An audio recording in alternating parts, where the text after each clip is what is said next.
지난 6.17 부동산 대책에는 갭 투자를 막기 위해 전세자금 대출을 강하게 규제하는 내용이 포함됐죠.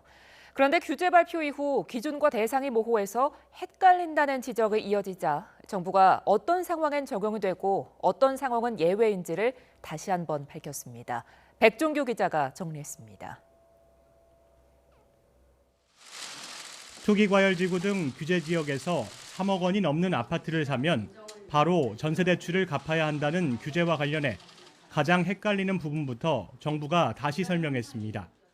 먼저 아파트를 산 뒤 시세가 3억 원을 넘거나 아파트를 상속받는 경우에는 규제 대상이 아니라는 점을 분명히 했습니다.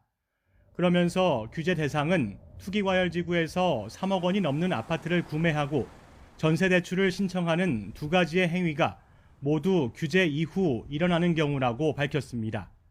예외 조항도 있습니다. 직장 이동이나 자녀 교육, 부모 봉양 등 실수요 때문에 구매한 아파트가 있는 지역을 벗어나 전세를 얻는 경우는 전세대출을 받을 수 있습니다. 또 전세대출을 받고 규제 대상 아파트를 샀는데 임차인이 있다면 임대차 계약 잔여 기간 만기까지 전세대출을 이용할 수 있습니다. 그렇다면 규제 이전에 전세대출을 받고 규제 이후 투기과열지구에서 3억 원이 넘는 아파트를 사면 어떻게 될까? 이 역시도 전세대출 회수 대상이 아닙니다. 다만 기존에 받은 전세대출의 만기 연장은 제한됩니다.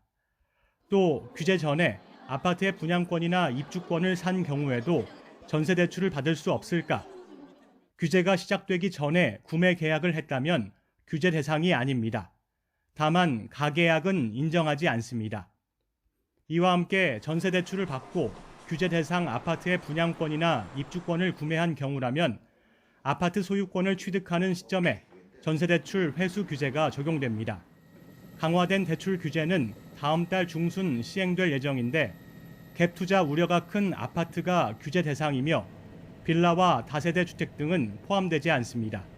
YTN 백종규입니다.